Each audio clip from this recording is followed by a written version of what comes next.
അദ്ദേഹം 2 കാര്യങ്ങൾ പറഞ്ഞിരിക്കുന്നു. ഒന്ന്, ലോകത്തോട് ഇന്ത്യയുടെ ഈ മഹത്വം വിളിച്ചു പറയേണ്ടതുണ്ട്. അത് പറയാൻ നാഷണൽ മീഡിയയിൽ മാത്രമല്ല ഇന്റർനാഷണൽ മീഡിയയിലും നമ്മുടെ PR വർക്ക് എത്തുന്നില്ല. നരേന്ദ്രമോദിക്ക് പോലുമുള്ള ഒരു ഒരു ഒരു ഒരു പഠനം അല്ലെങ്കിൽ ഒരു തിരുത്താണത്, ഒരു ഉപദേശമാണത്, ഡിബേറ്റബിളാണ്. അപ്പോൾ അദ്ദേഹം പറയുന്നൊരു കാര്യം അതാ, നരേന്ദ്രമോദിയെക്കുറിച്ചുള്ള മറ്റൊരുപാട് ഗുണഗണങ്ങൾ പറയുമ്പോഴും അദ്ദേഹത്തിൻ്റെ കുറവായി പറയുന്നത് അദ്ദേഹം മീഡിയ അഡ്രസ്സ് ചെയ്യുന്നില്ല.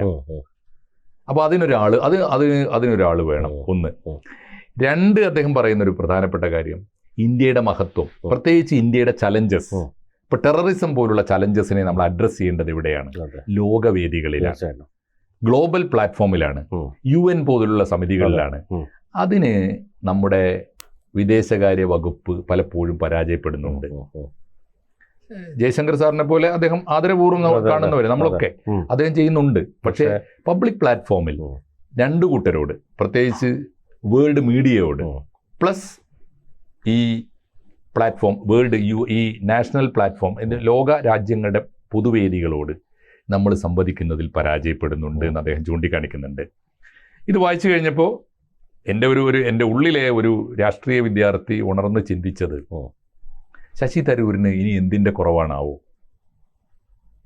ഒരു കുറവുണ്ടെന്ന് ഞാൻ വിചാരിക്കുന്നു. അദ്ദേഹത്തിൻ്റെ മനസ്സിൽ, അദ്ദേഹത്തിൻ്റെ പ്രൊഫൈലിൽ ഇനി എന്തെങ്കിലും ഒരു തൂവലിൻ്റെ കുറവുണ്ടെങ്കിൽ അത് വിദേശകാര്യ വകുപ്പിൻ്റെ സമ്പൂർണ്ണ ചുമതലയുള്ളൊരു മന്ത്രിയാണ്.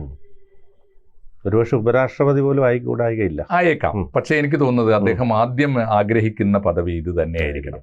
അതിൻ്റെ കുറവ് അങ്ങേക്കുണ്ട് എന്ന് ഭംഗ്യന്തരേണ അതിമനോഹരമായ ഭാഷയിൽ നരേന്ദ്രമോദിയെയും കേന്ദ്ര ഗവൺമെൻറ്റിനെയും ബോധ്യപ്പെടുത്തുക കൂടിയാണ് അദ്ദേഹം ചെയ്തത്. ഗവൺമെൻറ്റിന് വേണ്ടി സംസാരിക്കുമ്പോഴും ഇന്ത്യക്ക് വേണ്ടി സംസാരിക്കുമ്പോഴും മനോഹരമായിട്ട് അദ്ദേഹം അത് ചെയ്തു. അതുകൊണ്ട് നരേന്ദ്രമോദിയുടെ കാലത്ത് ഇനി അദ്ദേഹം കാണുന്ന, അത് മാത്രമല്ല കോൺഗ്രസ്സിൽ അദ്ദേഹം അനുഭവിക്കുന്നതും മടുത്തിട്ടുണ്ടാവും. അദ്ദേഹത്തെ തിരിച്ചറിയാൻ, അദ്ദേഹത്തെ അംഗീകരിക്കാൻ, അദ്ദേഹത്തിൻ്റെ പറ്റിയ ഒരു കോൺഗ്രസ് ഇല്ല എന്നും അദ്ദേഹത്തിന് ബോധ്യപ്പെട്ടിട്ടുണ്ട്. അതുകൊണ്ട് ശശി തരൂർ വൈകാതെ BJP പോലെ ഒരു രാഷ്ട്രീയ പാർട്ടിയോട് നേരിട്ട് ബന്ധപ്പെടുകയോ അല്ലെങ്കിൽ അവരുടെ അംഗീകാരത്തോടു കൂടി കൂടുതൽ ഉയർന്ന പദവികളിലേക്ക് പോവുകയോ, ജയശങ്കർ സ്വതന്ത്രനാണ്, അതേ പാതയിൽ ശശി തരൂരിനും വരാമല്ലോ.